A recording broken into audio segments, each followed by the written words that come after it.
Girls, having people to talk to, walking them through their teenage years, perfection, judgment, silence, mean girls and survival, an enormous topic.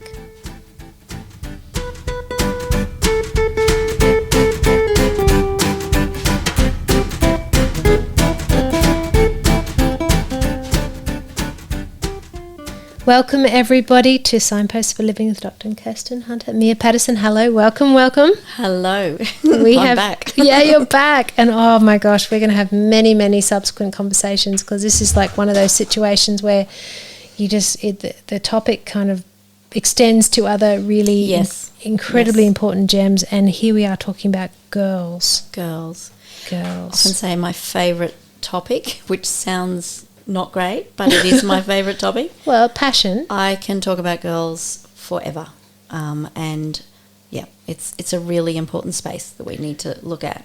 So let's just give a bit of context for people who don't know you. So Gorgeous Mia is in the education area. Yes. Many years of experience. Many years of teaching 5-year-olds to 18-year-olds. Yep. And now you're in leadership. Now I'm a deputy principal at a school here in Toowoomba in Queensland. Yeah. And you're known for getting down on the ground and talking with individuals and really being very relationship focused. Would you say that's a safe bet? Yeah, relationship is everything. Yeah. Yeah. And getting harder, but actually very easy if you know the right little bits to do. Yeah. And before you went into your deputy position, you were already focused on girls, is that right? Yes. So years ago I taught in primary state education, so Queensland schools all around the place, little to big, to teach to large numbers. And I was telling you before, my first actually I was on prac, so it was before I even started teaching. Wow. And I remember hearing a noise in the toilet at a school in Warwick, an hour away, and I thought, what is that? And it was a high top, so there was high schoolers there. Walked in, a beautiful little 14, 15-year-old girl in the toilet, locked herself in on the floor, bawling her eyes out. And I didn't even know who she was, so I knocked on the door and said, "You okay?" Anyway, long story short, ended up in the toilet on the floor with sitting beside her. Yeah. She finally got out that she thought she was dying, and it was her first menstrual cycle, and she had no idea what was going on. Well, having blood coming out of you in a very private area and you don't know why, you'd think you're dying. Yeah, and I look now, and that was sadly probably about 37 years ago. Wow. So 37 years ago, and I'm not going to point at her mum or her carers because I don't know the situation, but because some people just find that tough. But that's why this topic is so close to my heart, because if mums, because of whatever reason, find it hard to talk the hard stuff or the tricky stuff, we need to have people there willing to pick up that mantle and go, you know what, I can do that.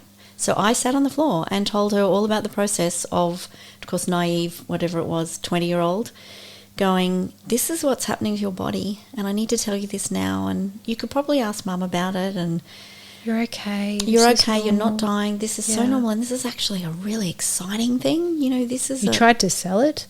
Oh, I think it is exciting. Do you? I always tell the girls this is the first sign that you are going to be able to, down the track, you have the ability to have a baby if you want. If you want. That is a unique thing that you can do.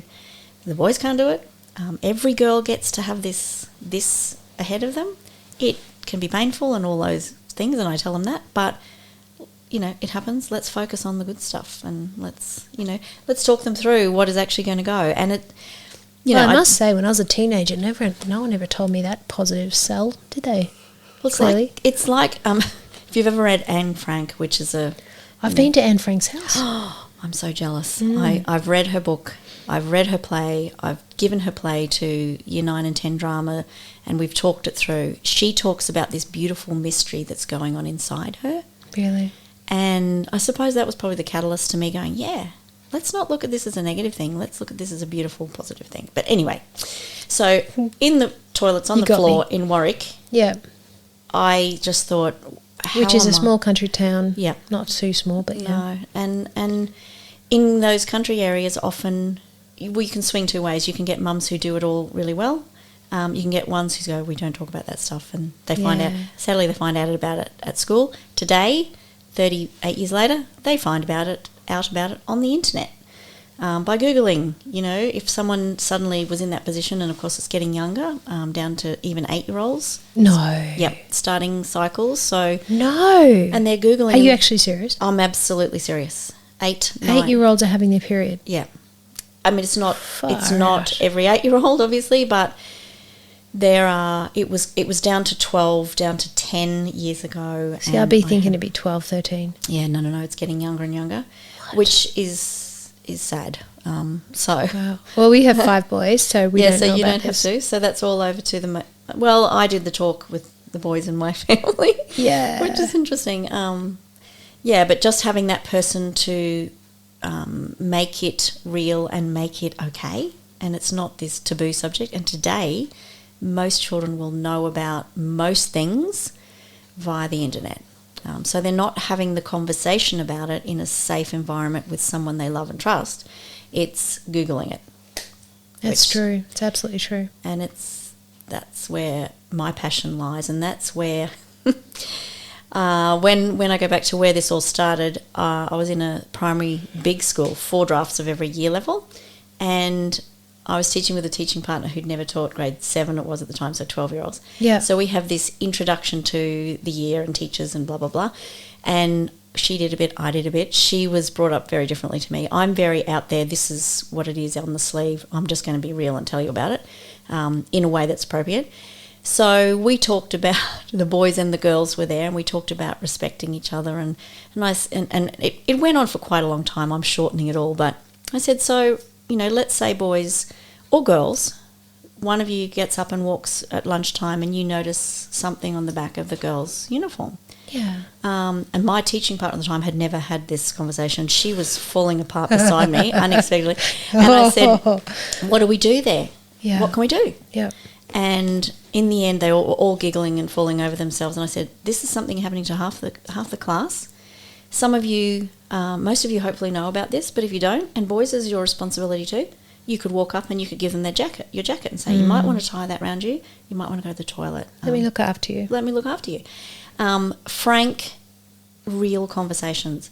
So anyone who is, and my teaching partner was very uncomfortable with that. That's the first time I sort of was hit with. Male or female? Female. Really? But mum who had like a really difficult upbringing. So not that safe environment. I was lucky enough to have a beautiful mum who was safe and lovely. So if I can be that information source to others. Do you know, it all comes around the concept of not being alone. Yeah. Doesn't it? That's really it. It's saying, okay, I'm going through this life journey of going from a child to being an adult. Yes.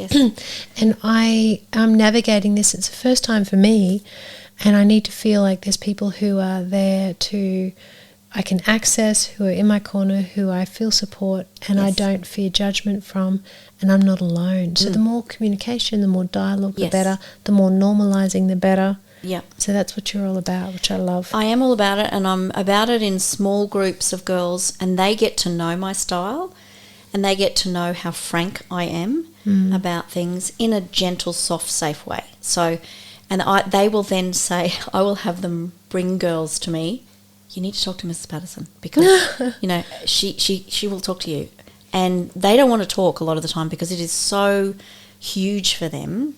And you've really got to know how to navigate those waters of getting in, and so they feel safe. And I'll often say, you don't need to talk to me because you don't know me, but I'm here if you need it. And usually by the end of that first conversation, they go, can I talk to you now? And it's not that I'm clever or smart, what I say.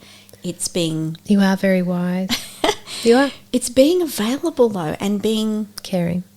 Yeah, trying to show, I care for you. I see you. We've talked about this before. I see you. I get it.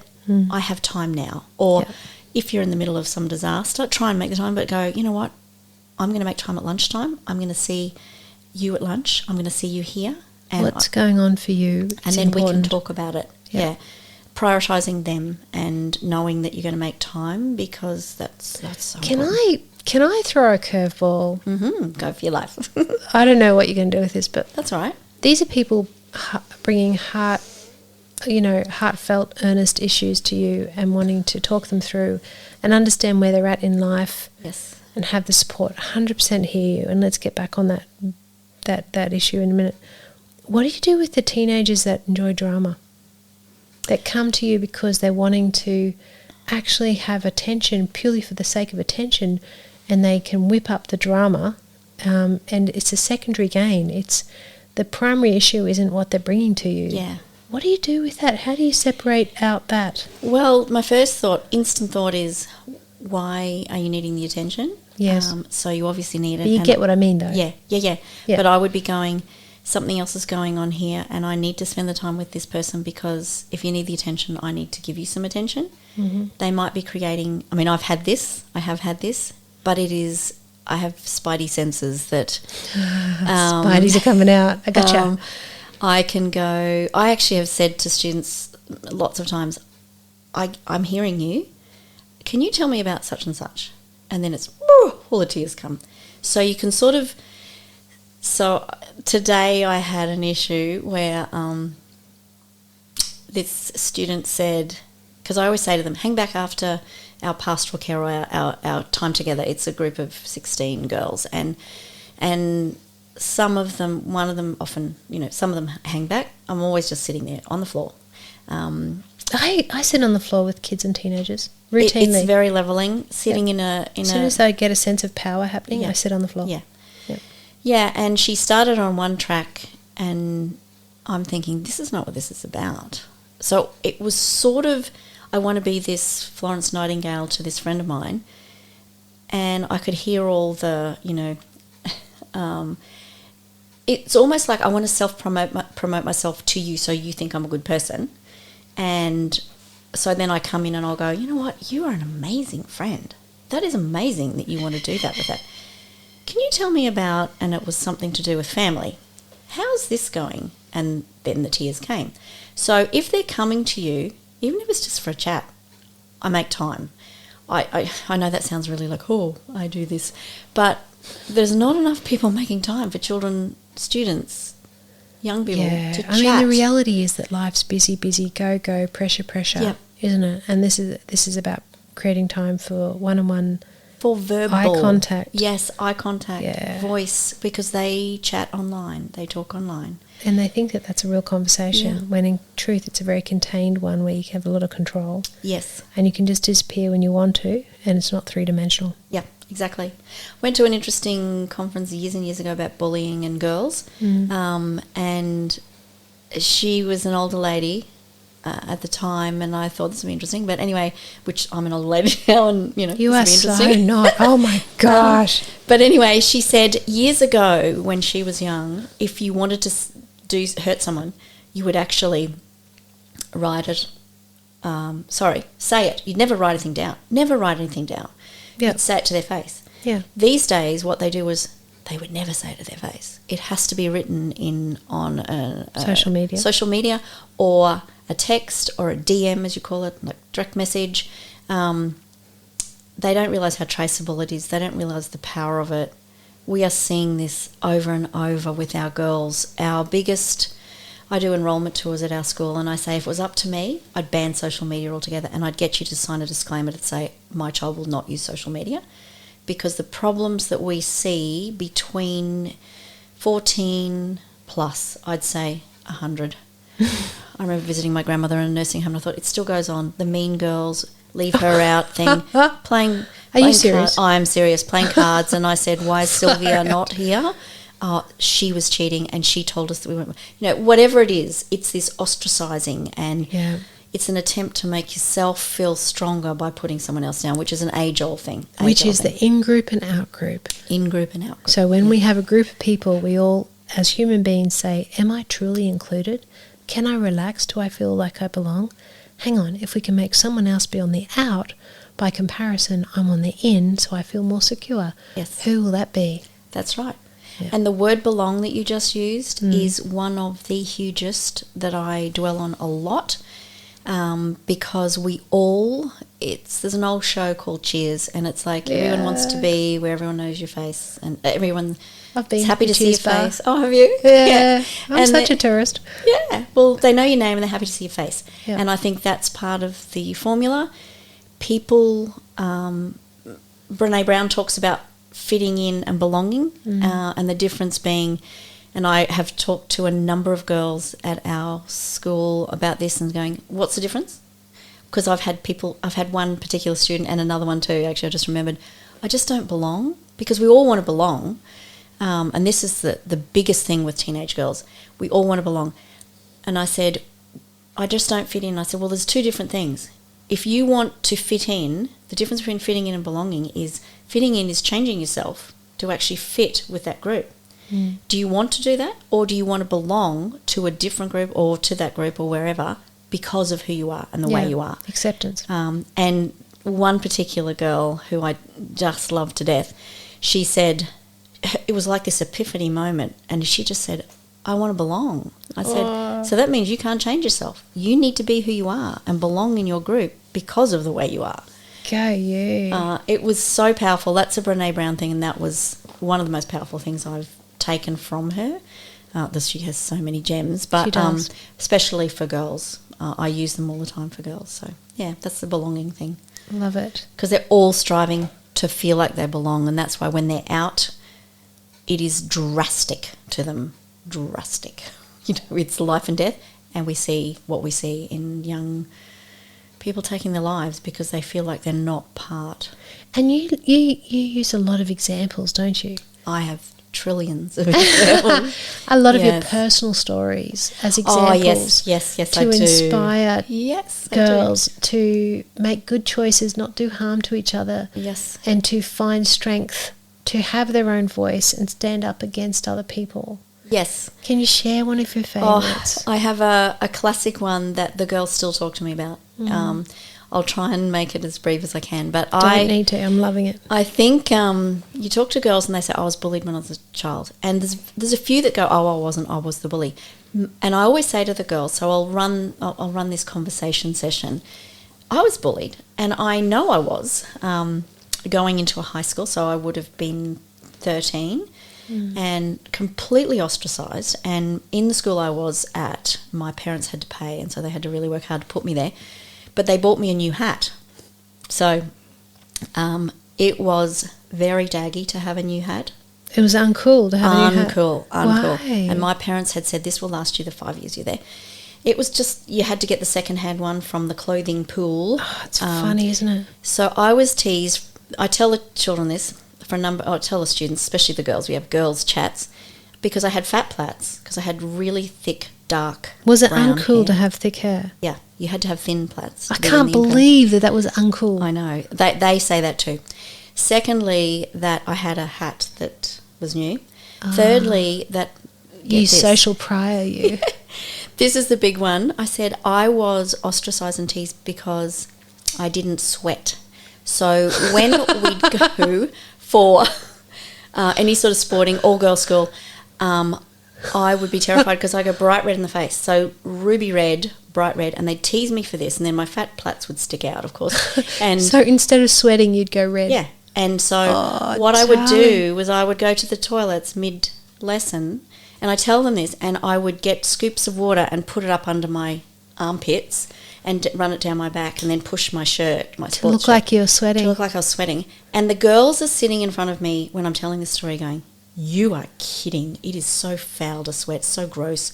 And I said, well, and that's stupid. And I said, and the things that you think are cool are stupid as well. They're silly. So all I hope the you things can give examples. of I didn't give examples. What was that? No, wouldn't it be great to give them current day examples of what's stupid? Yes. Can you think of any? Whether you're on Snapchat or not?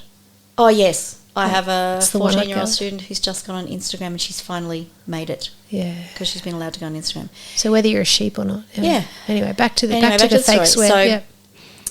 I was very uncool for a number of reasons. So I used to get my hat punched in, so I rode a push bike to school. And this particular girl used to come and punch my hat in every day. What does that mean? Punch your hat in? The dome of the top of it, she'd So push grab it in. off you and then punch it in? No, it was sitting in our locker rooms. She'd walk past and she knew, anyway, she knew she was doing it and she knew what it was all about. So she'd punch this hat in and I'd get to my locker at the end of the day and, of course, and it was so stiff it would crease and so it was getting little holes and I'd get into trouble with my mum. My mum would say, what is happening to your hat? And Why I'd aren't say, you looking after your hat? My bike fell on it or my bag fell on it. So you wouldn't say the girl punches my hat? No, because none of them ever want to tell their parents they're being bullied. So... But why? Uncle. I think, but also the fear that mum was going to do something about it, Okay. which would make it actually worse. Got it. So this went on for a long time, and I was I was very quiet, had not much courage, not much confidence, and I just got sick of it. And so no one probably listening will know the Bay City Rollers. At the time I loved ABBA. ABBA was very daggy. Everyone was. I'm sorry. What? ABBA was daggy? Yes. No. And the Bay City Rollers, a Scottish band, were very, very cool. So she had, back then there was no stretch material, she had, sweatshirts were coming in and they were big. So she had a sweatshirt, which is today called a hoodie, I think, even if it's not got a hood. And it had Bay City Rollers on it. And I walked into so the girls always get very excited when I'm telling this part of the story. I'd had enough. And I was So really, day in, day out, you were being bullied by her. Yes. And you were doing nothing. I was being ostracised. I was told my friends were, stinky, and which was this one girl who had no friends, so of course I was her friend. And they used to call her a name because of her family business. It goes into all of that. But Yeah. I was just really on my own. Yeah. So I walked in, grabbed her Bay City Rollers. I hope she's not listening. But it doesn't matter, actually. There is an end to this story that is good. And put it in the scrap bin, which was a tin bin with a red painted rim, and the paper bin. Oh, yeah. Remember the red painted rim? Green was the paper. Yeah. Put it in the bin, stepped on it, folded it back up and put it back in. And I was beside myself, sitting under the Year 8 bell with this friend of mine that nobody liked, and she walked up behind me and I feel like I was sweating that day. And she said, "Who did that to my sweatshirt?" And I just turned around and broke out and said, "I did. And if you punch my hat in one more time, I'll do it again." And, of course, it sounded brave, but wasn't brave at all. It was. It was profoundly brave. You stood up to the bully and you did something. I mean, I'm not saying everyone should do this, but you did something. You did something to kind of say, "Hey, I'm gonna kind of come back at you." Yeah. That was courage. What do you mean that wasn't brave? Well, it probably was, but when you're telling girls, so I've told this story up to a group of 50 girls. Yeah. And they live and breathe on every word because storytelling is magical, especially if and it's so bizarre, you can't make it up. They look up to you and you're intriguing. Well, intriguing is probably a good word. That's probably great. But the end of the story that I tell them it's really interesting because I didn't have so much trouble. I still had trouble. We still get bullied. What did she do? She did nothing because she had no power. She was shocked. She was so taken off guard. Did she continue to punch your hat in? No. So the bully backed off when you were no longer kind of an easy target. Well, she probably did things from another angle, but I look at her now. She did things. She didn't punch my hat in, but there was lots of other things that went on. But she was like the mean girl, I suppose. Yeah. But I now know that mean girls have stuff going on in their lives. Absolutely. You can't be a happy person to be mean. No. If you're a happy person, you don't have any desire to be mean to others. No. So you're fully exposing yourself that something is not going on for you. It's not okay. Yeah, you're not okay, yeah. But the end of the story that I love telling the girls is, you know what, I've had a 10-year reunion, 20-year, 30, and it's funny because I was a bit of a nobody at school, and I say to them, I really had to work hard to pass, and I did ballet, so I did hours of outside ballet, which was the daggiest thing. You don't tell anyone you do ballet. Oh, it's super cool now. It's cool now, but it wasn't back then. So no you one were like knew. ahead of your times. Oh boy. I was terrified someone would find out. But I had my good friends at my ballet class that I'd go to every day. So I had strength there. I had a wonderful mum, a wonderful older person in my life that made me feel valued. Yeah. So I was bullied quite badly. But what happened was I survived. And when we came up to our 10-year reunion, no one organised it. So in our 11th year, I organised me who never did anything like that, and sent out all the things, and it ended up at my place, which is crazy. No, sorry. The first one was at the school. The second one was at my place. The third one was at my place. Yeah. And sent them all out. So this girl, I thought, how am I going to go? She didn't come. Really? She didn't come. Right, the bully didn't come. Yep. No. And then her best friend, who was my best friend at primary school but then ditched me, she came up to me and she said, this girl, let's call her Raylene.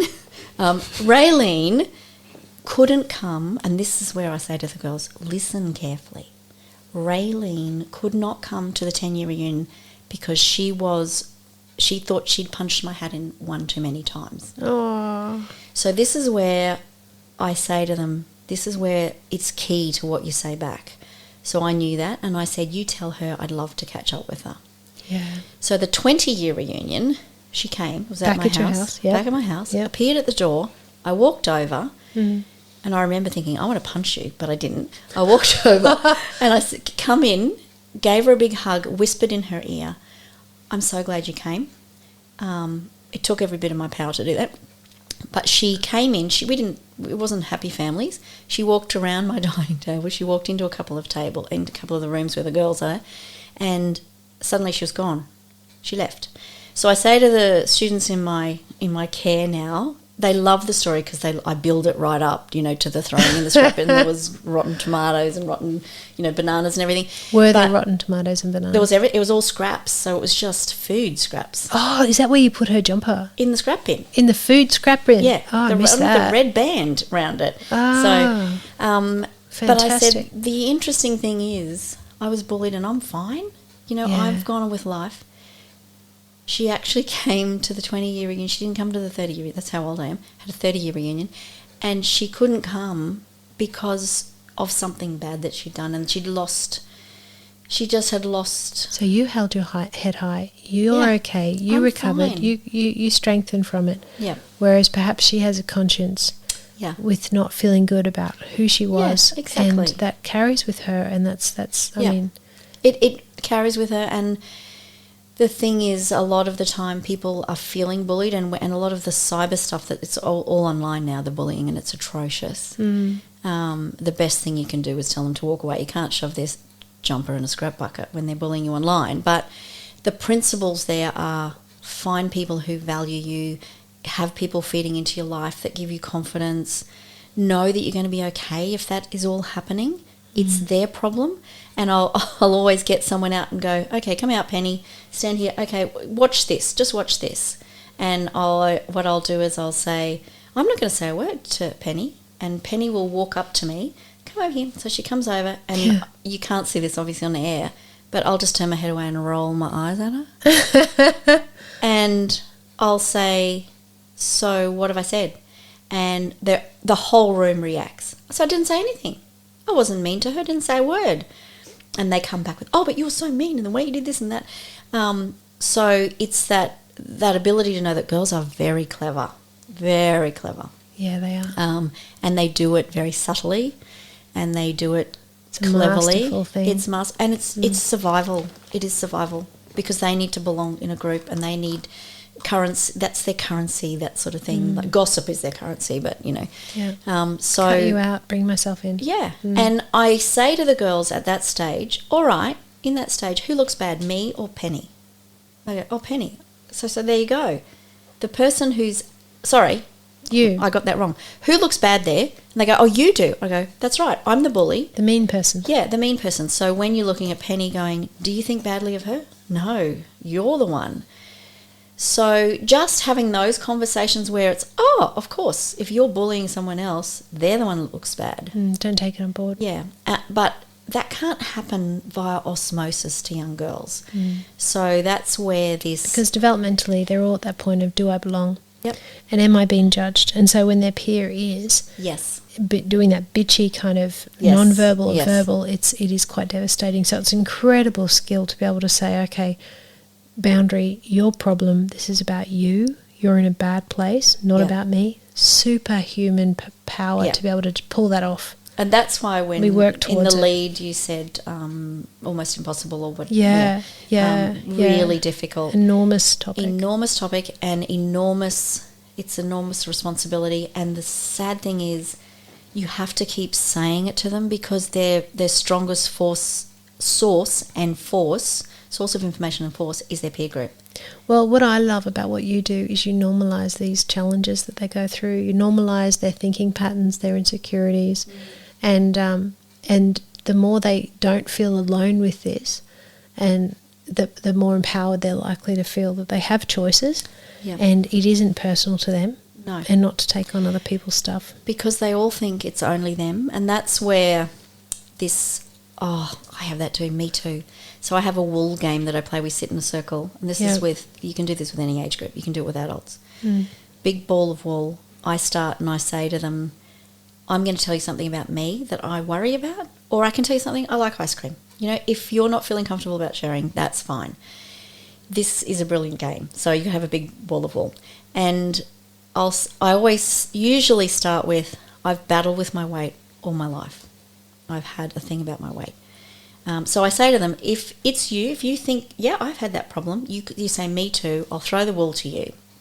They say, me too. And then when you catch it, you tell us something about you. And I always say to them, you can say, I like ice cream. Remember, I'm not asking you to. And every time they go, so they've caught the ball, they'll say, I worry about the fact that I don't fit in. And then 4 or 5 will go, me too. I'll say, you pick one. And you throw the ball back to the ball of wool. So, of course, you hold on to the wool, part of the wool with your little finger. So the wool goes from Sally across the hall to me, or me to Sally, then Sally to... And it starts to build this little network. Yeah, it's our web, and we get to the end and I say, look at that. Are we alone in these worries, in these things that we think about? How many people wanted the ball when we said, I worry about friendships? How many people feel like they don't belong? That is a common thing, and so many people wanted the ball of wool. So normalising that and going, you're not alone. So we're talking about girls having people to talk to. What you're doing is actually getting girls to talk to girls. Talk to girls. Which obviously you need some have guidance. This safe space and to facilitate. But isn't that powerful? It is, and I think it is. They take a long time. They start by going, I don't want to talk about my feelings. Nowadays, 16-year-olds, quote, I don't like talking about my feelings. And that changes so quickly. The thing with this is it's so doable. So it's not really, I don't know what I call it. It's just the way I do stuff. It's the way I do things, which is, this is so easy. This is so easy. All you have to do is be a bit vulnerable and say, I've struggled with my weight. Here's the sort of things I used to do. Well, I think you being vulnerable is one of your absolute strengths because it makes you accessible. Well, it makes you real and, hopefully accessible, because I have had a couple of students who have really battled with eating disorders, and to be able to sit beside them and go, you know what, I was on the road to that. Here's what I thought. Have you got any? Yeah. Like, boom, boom, boom. Yeah. Or be realistic, and you can't cover everyone's base. Yesterday in my office, I had to say to a girl, I have no words for what you're going through. I have nothing that I can say to you. I'm just so sorry. I'm just so sorry. And I'm here, and this is going to hurt for a while.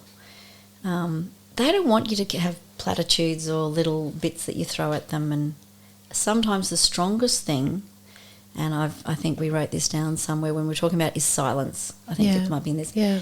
The pause. People don't pause enough. Listening. What people do is they polyfill with conversation. So all the gaps. So when a student is getting to the stage where they're brave enough to say something, it takes a long time sometimes. And I might fill a gap with, it's okay, we don't need to talk about it. And they'll sort of grit their teeth and nod. And I go, really, you can come back tomorrow? And they go, no, but I want to tell you. And out it comes. Blah. But that's very quick. A lot of the time it's just sitting, patting their knee, nodding, looking at them, and they look at you and they go, is she going to wait? Yeah, I'm going to wait. I've got plenty of time. Which is saying that there isn't the pressure. No and pressure. I will take the time. I have the time, because who has time? these days. Who has? I mean, people say to me, staff will come in, I know you're busy, but I'm no bit more busy than you. You're busy too, so let's talk. And let's face it, time is our commodity that's so scarce. It's the scarcest commodity we have. Time poor people are working in every workplace. And when we're working with young people and children, it's not going to work. We're going to have anxiety and all sorts of things going through the roof if they're not getting it from home because mum and dad are so busy trying to work to put their children at the school or whatever they're doing. And we have a generation, coming through that don't have those spaces. And this is where, when we started to talk in the beginning about having someone else that's a little bit older or someone, that's why those shows with the kindies and the older generations work so beautifully, because and the where the preschool centre is in the middle of the aged care home, and then where the teenagers intergenerational kind of connection. And someone told me the other day there's a teenager version of that where which sounds brilliant to me, because look at all those beautiful little mentors sitting there that have so much time. I've had older women that have changed my decision-making process in the big stuff, because I've gone to them and I've said, what do you think about this? Because I've looked at them and thought, I like the way you live. I like what you're doing. I like the way you do life. I'm going to ask you. I love that you've done that. Yeah, it's a powerful thing. Well, let's wrap up. Can I just say I absolutely love your passion. I love your passion. Your passion's for people, but it very much is for youth, isn't it? Very much for young people. Yeah. And being able to listen and to give them the support and to normalise their struggles and to help them have language. Give them words. You actually have to say, how about we use these words? So then they can understand themselves and decode what they're feeling and thinking, and then communicate to others. Extraordinarily profound and important. That's good. That's great. Because we didn't touch on the words, but that's good for young little ones. Yeah. It's good for older ones where they say, well, she keeps saying. I say, well, what word? Let's practice some words aloud so that you can have them there ready. Yeah. Because when you're caught off guard, that's when you sort of bumble out stuff that you might say something that's actually a little bit dumb and gets you in a bad place. And this whole issue of words is a whole other topic completely. Yeah. Which I could just go into because that's my thing. Yes. All right, my darling, everybody, I just want to, on behalf of everyone, I want to say a massive thank you to be a Patterson for coming along. Thank you, darling. No problem. I love talking about it. Yeah. So it's great. I look forward to having you back, seriously. Yeah. Lots of topics. I've just got another one then. Oh, no. Everyone, thank you for coming to Signposts for Living with Dr. Kirsten Hunter. If you want to catch me, there's a whole lot of free resources on the website kirstenhunterauthor.com, Facebook and Instagram Kirsten Hunter Author, and Twitter Kirsten Hunter AU. YouTube, we've got Psych in Your Car, and here we are on Signposts for Living with Dr. Kirsten Hunter. Thank you so much, Mia. I appreciate it. My pleasure. See you, It's been fun. Bye. Been fun.